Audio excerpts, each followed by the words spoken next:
सर्वमंगलमांगल्ये शिवे सर्वार्थसाधिके शरण्ये त्र्यंबके गौरी नारायणी नमोस्तुते। देवीचा मंत्र म्हणूया।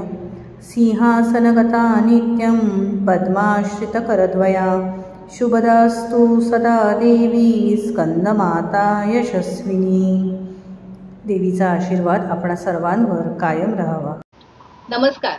आज नवरात्रीचा 5वा दिवस। आजचं देवीचं जे रूप आहे ते आहे देवी स्कंदमाता। या देवी सर्वभूतेषु मा स्कंदमाता रूपेण संस्थिता। नमस्तस्यै नमस्तस्यै नमस्तस्यै नमो नमः। देवी स्कंदमातेचा आशीर्वाद आपणा सर्वांवर सदैव राहो। दैत्यांचा संहार करण्यासाठी देवीने विविध रूप धारण केली। त्यापैकी देवी स्कंदमाता हा तिचा एक अवतार। तिच्या मांडीवर भगवान कार्तिकेय विराजमान आहेत। तारकासुराचा वध करण्यासाठी कार्तिकेयांना बळ देण्यासाठी देवीने हा अवतार घेतला। आपल्या पाल्याचं रक्षण करण्यासाठी आणि त्याला योग्य मार्ग दाखवण्यासाठी या देवीचा आशीर्वाद आपल्याला आवश्यक आहे।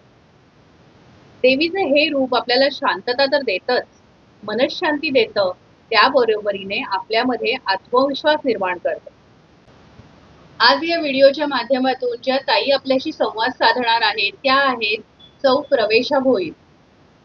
ताई शिक्षिका आहेत आणि कीर्तनकार सुद्धा आहेत।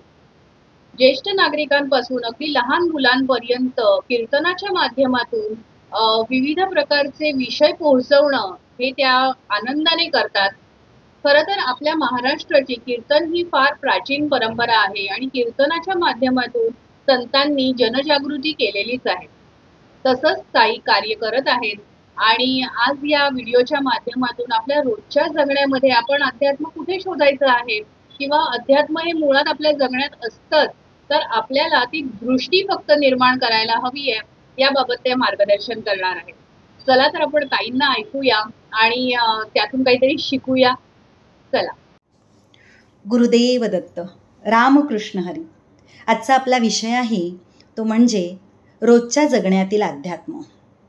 आता अध्यात्म म्हटलं की सर्वसामान्य लोकांना असं वाटतं की हे फार काही कठीण आहे, ते काही आपल्याला जमणार नाही। अध्यात्माच्या वाटेवर जायचं म्हणजे कठोर साधना आली, जपजाप्य आलं। पण तसं पाहता अध्यात्माची व्याख्या प्रत्येकाने वेगवेगळी सांगितलेली आहे, तत्ववेत्यांनी वेगवेगळी सांगितलेली आहे, प्रत्येकाच्या दृष्टीने वेगवेगळी आहे। तर अध्यात्म म्हणजे काय, तर अधिक आत्मन म्हणजे आपला आत्मा सर्वोच्च तत्वाशी जोडणं म्हणजे अध्यात्म। मग अशा या अध्यात्माला आपण प्रापंचिक जीवनामध्ये किंवा रोजच्या जगण्यामध्ये कसं आणू शकतो, तर त्याच्यामध्ये आपण आधी स्वतःला ओळखणं। आपण सगळे कोण आहोत, माणसं आहोत, म्हणजे एवढी ओळख आपल्याला आहे। मग माणसाने माणसाशी माणसासारखं वागावं। जेव्हा माणूस दुसऱ्या माणसाशी माणसासारखा वागतो तेव्हाच त्याला आपण माणूस म्हणतो की नाही। अशी कितीतरी उदाहरणं आहेत तो की एखादा माणूस जर एकदम हिंसक वागत असेल तर काय हा माणूस आहे की जनावर आहे, असे सहज उद्गार आपल्या तोंडातून निघतात। म्हणजेच माणसाने माणसाशी माणसासारखं वागायला पाहिजे। याच्यासाठी पहिल्यांदा त्या माणसाचं मन हे आनंदी असलं पाहिजे, प्रसन्न असलं पाहिजे। मग आपलं मन आपण प्रसन्न ठेवायचंय, आनंदी ठेवायचंय, कारण तुकाराम महाराज म्हणतातच, मन करा रे प्रसन्न सर्व सिद्धीचे कारण। आपलं मन जर प्रसन्न असेल तर आपल्या पुढे कुठलंही काम येऊ दे, त्या कामामध्ये आपण प्रसन्नतेने आपल्या स्वतःला झोकून देतो आणि ते काम पूर्ण करतो। आपल्याकडे जर आनंद असेल तरच आपण दुसऱ्यांना देऊ शकतो। त्याच्यामुळे प्रसन्न मन, आनंदी मन हे अध्यात्माचे सगळ्यात अगदी पहिली पायरी आहे असं मला तरी वाटतं। पुढे आले आपले ते हात।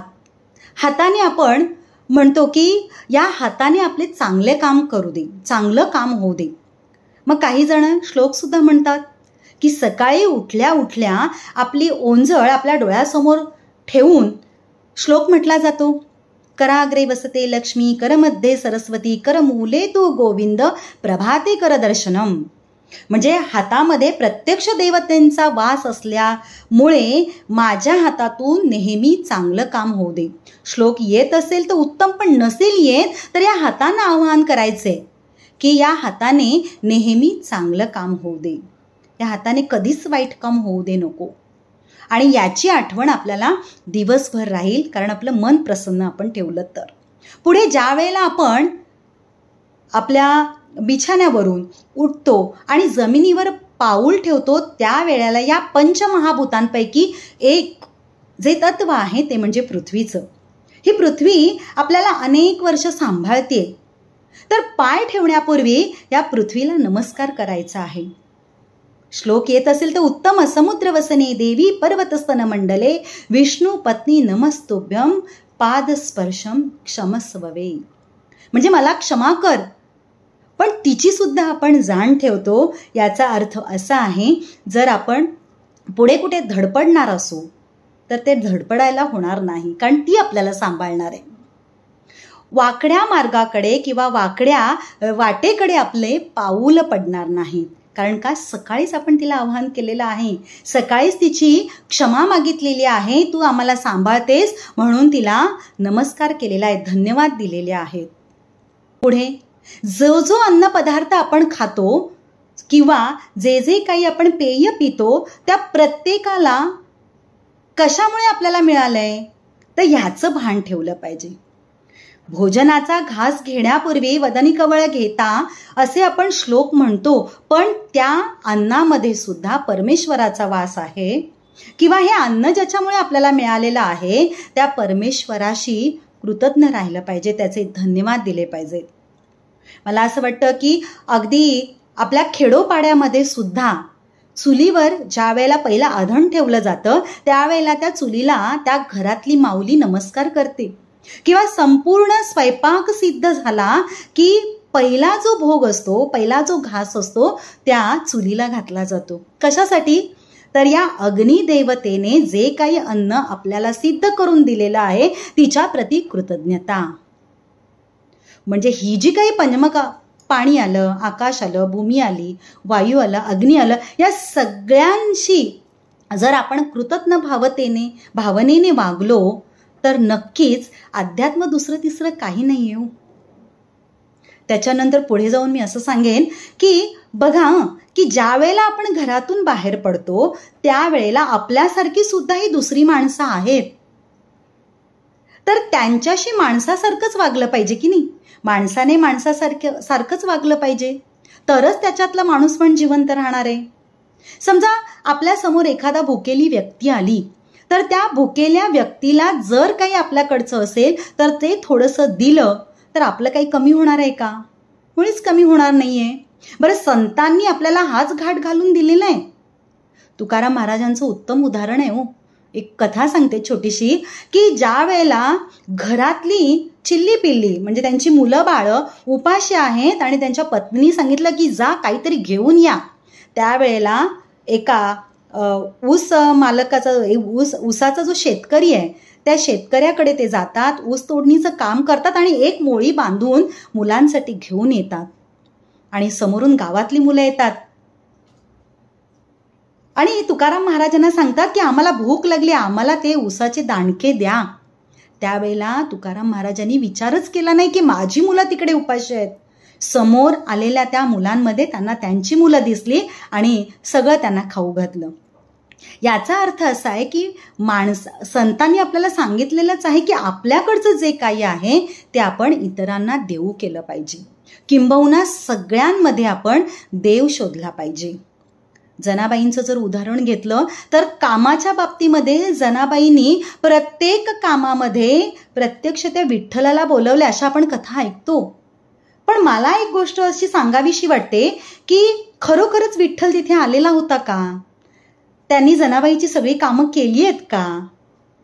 बघा, ज्या वेळेला आपण चांगल्या भावनेमध्ये असतो, चांगल्या एखाद्या चिंतनामध्ये असतो, तेव्हा आपल्या हाताने ती कामं कधी पटापटा होऊन जातात याचं भान सुद्धा आपल्याला राहत नाही. मग तिथे विठ्ठल खरोखरच तिच्या मदतीला आलाय की आला नाही हा प्रश्न गौण राहतो. पण सतत जर आपण एखाद्या चांगल्या विचारात असू, परमेश्वराच्या चिंतनामध्ये असू, तर नक्कीच आपलं काम हलकं होऊन ते सोपं सुद्धा होतं. आणि ते कधी झालं हे स्वतःला सुद्धा कळत नाही. कबीरांचंही सुंदर उदाहरण आहे की शेला विणता विणता ते असं म्हणतायत की राम येऊन माझा शेला विणून गेला आणि मला ते जाणवलं सुद्धा नाही. अशा प्रत्येक संतांनी आपल्या कामामध्ये देव शोधला. सावतामाळ्याचं सुद्धा उदाहरण देता येईल. सगळेजण वारीला जायचे, दिंडीला जायचे पंढरपुरास आणि त्या पांडुरंगाशी गाठ घालायचे, भेटायचे आणि सहज म्हणून सावत्यामाळ्यांना विचारा, अरे सावत्या तू का नाही येत? तेव्हा त्यांनी खूप सुंदर उदाहरण दिलंय की हा जो शेतमळा आहे ना, हा शेतमळाच राखण्याचं काम विठ्ठलाने मला दिलंय, त्या पांडुरंगाने मला दिलंय. मग त्याचं काम सोडून मी त्याच्या दर्शनाला येऊ का? त्याला वाईट वाटणार बरं का. त्याच्यामुळे त्यांनी दिलेलं जे मला काम आहे तेच मी करणार आहे. मग ह्याच्यामध्ये अध्यात्म नाही आहे का हो? म्हणजे प्रत्येकाच्या वाट्याला आलेलं जे काही काम आहे ते काम आपण प्रामाणिकपणे करायला हवं. त्या कामामध्ये आपला देव शोधायला पाहिजे. हे सुद्धा अध्यात्माच्याच दिशेने आपली होणारी वाटचाल आहे. त्याच्यानंतर आपली जी अंतरिंद्रिये आहेत ना, या अंतरिंद्रियांशी सुद्धा आपण बोलायला पाहिजे. कधीतरी या डोळ्यांना सुद्धा सांगायला पाहिजे की डोळ्यांनो, तुम्ही खूप माझं चांगलं काम करताय. तुमच्यामुळे मी पाहू शकतो. नाकाला सांगायचं तुझ्यामुळे मी श्वास घेऊ शकतो. कानांना सांगायचं तुझ्यामुळे मी ऐकू शकतो. हातांना सुद्धा सांगायचं, पायांना सुद्धा सांगायचं. आणि त्याच पद्धतीने आतमध्ये जे काही अंतरिंद्रिय आहेत, ही अंतरिंद्रिय इतकं त्यांचं काम नियमितपणे करतात की आपला हा शरीराचा गाडा व्यवस्थित चालू आहे. मग या अंतरिंद्रियांचे सुद्धा धन्यवाद मानायला पाहिजे. आणि हे सगळं आपल्याला ज्यांनी दिलंय त्या परमेश्वराचे तर आपण शतशः ऋणी असायलाच हवे. का बरं? याचं कारण असं आहे, मोरोपंत असं सांगतात, डोळ्यांनी बघतो ध्वनी परिसतो कानी पदी चालतो, जिव्हेने रस चाखतो मधुरही वाचे आम्ही बोलतो, हाताने बहुसाल काम करीतो विश्रांतीही घ्यावया, घेतो झोप सुखे फिरून उठतो ही ईश्वराची दया.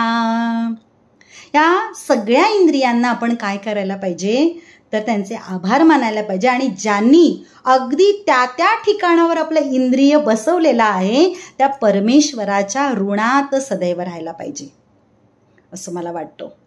बरं, आपण खूप चांगल्या पद्धतीने वागतो, चांगुलपणाने वागतो, पण समोरचा माणूस आपल्याशी चांगुलपणाने वागेलच हे काही आपण या आजच्या युगात तरी अगदी 100% खात्रीपूर्वक सांगूच शकत नाही.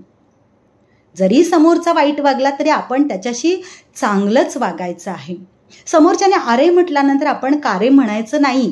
कारण प्रापंचिक जीवनाकडून अध्यात्माकडे जाताना ही जी वाट आहे, पायवाट म्हणा हवं तर ही पायवाट आपण चोखळलीच पाहिजे. तो मार्ग आपण सोडला नाही पाहिजे. मग आता बऱ्याच जणांच्या मनामध्ये हा प्रश्न निर्माण होतो की समोरचा जर षंड असेल, तो जर गुंडगिरीसारखं वागत असेल तर आपण शांत राहायचं का? बघा बरं, याचं कारण असं आहे, आपण शांतच राहिलं पाहिजे. याचं कारण असं आहे, ज्ञानेश्वर महाराजांना, ज्ञानेश्वर माऊलींना समाजाने किती त्रास दिला बरं, तरी सुद्धा या समाजाच्या त्रासाकडे लक्ष न देता त्यांनी त्यांचा मार्ग अवलंबला. आणि ज्या वेळेला त्यांच्या गुरूंच्या साह्याने किंवा उपदेशाने, म्हणजे निवृत्तीनाथांच्या उपदेशाने ज्या वेळेला त्या सिद्ध पदापर्यंत ते पोहोचले, अखंड जगासाठी त्यांनी पसायदान मागितलं. त्या पसायदानातली ओळ काय आहे? जे खळांची व्यंकटी सांडो तया सत्कर्मी रती वाढो. बघा, जे खळांची व्यंकटी सांडो म्हणजे माणूस वाईट नाही, त्यांनी सांगितलं माणसामधले विचार वाईट आहेत. तर त्यांच्यातले जे विचार आहेत ते विचार निघून जाऊ देत आणि त्यांना सत्कर्मावर चालण्याची, सत्कर्म करण्याची त्यांना बुद्धी होऊ दे. हे एवढं मोठं पसायदान जर आपल्या ज्ञानेश्वर माऊलींनी मागितलंय समाजासाठी, जगासाठी, सगळ्यांसाठी, तर आपण कोण आहोत? तर आपण एकदम साधे, अगदी प्रापंचिक माणसं आहोत. पण या सगळ्या गोष्टीतून जर अगदी आपण अध्यात्म शोधायचा प्रयत्न केला तर नक्कीच आपण या अध्यात्माच्या मार्गाकडे आहोत, अध्यात्माच्या मार्गाकडे जाऊ शकतो, वाटचाल करू शकतो, असं मला मनापासून वाटतं. मग रोजच्या जगण्यातलं जे अध्यात्म आहे ते प्रत्येकाने शोधायचं आहे, की माणूस म्हणून प्रत्येक काम मी कसं प्रामाणिकपणे करू शकतो, किंवा माणसाला योग्य असं काम माझ्याकडून कसं होऊ शकेल, हे जरी आपण पाहिलं तरी सुद्धा आपण रोजच्या जगण्यातला अध्यात्म जे आहे ते अध्यात्म अनुभवू शकतो. कारण ज्या वेळेला आपण दुसऱ्याला आनंद देतो तेव्हा आपसुकच आपल्याला सुद्धा आनंद मिळतो. अजून एक मला गोष्ट सांगायची आहे की बघा, एखाद्या व्यक्तीचं मी उदाहरण देते की एखादी व्यक्ती खूप मोठ्या पदावर आहे, अधिकारी पदावर आहे, आणि ज्या वेळेला ती व्यक्ती अधिकारी पदावर असताना तिच्या कार्यालयामध्ये जेव्हा ती काम करत असते किंवा तिच्या त्या नोकरीच्या ठिकाणी जेव्हा ती काम करत असते, त्यावेळेला समोरची जी व्यक्ती आहे ती जर त्याच्यापेक्षा कनिष्ठ पदावर जर असेल तरी सुद्धा एक गोष्ट लक्षात ठेवायला पाहिजे की याच्यामध्ये सुद्धा आत्मा आहे, हा सुद्धा एक माणूस आहे.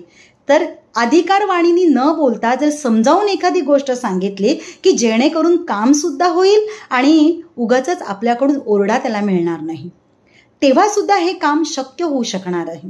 किंवा तीच अधिकारी व्यक्ती जर समजा घरात परतली तर त्या व्यक्तीने काय करायचं आहे, आपलं जे काही अधिकार पद आहे ते उंबऱ्याच्या बाहेर ठेवून घरात जर प्रवेश केला आणि त्या घरातल्या लोकांशी जर त्या पद्धतीने जर ती व्यक्ती वागली तर नक्कीच, जर तो पुरुष असेल तर वडील म्हणून, मुलगा म्हणून, पती म्हणून, भाऊ म्हणून या सगळ्या भूमिकेतून तो पार पडेल.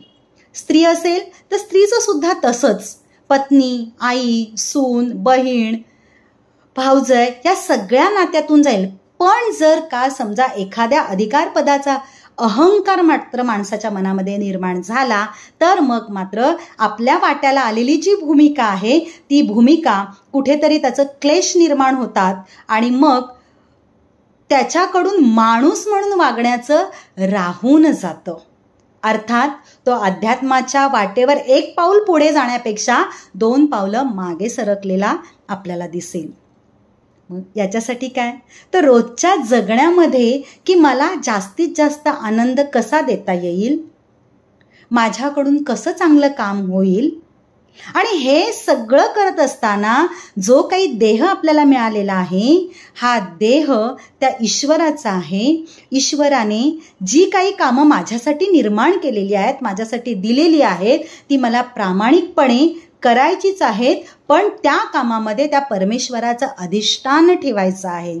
आणि असं केलं तर नक्कीच अध्यात्म काही अवघड नाही, तर प्रापंचिक माणूस सुद्धा या अध्यात्माच्या वाटेवर एक एक एक पायरी करत नक्कीच पुढे जाणार आहे. याबद्दल मला अगदी 100% खात्री वाटते. आणि म्हणून हे सगळं जग सुखी व्हावं असं मला मनापासून वाटतं. धन्यवाद.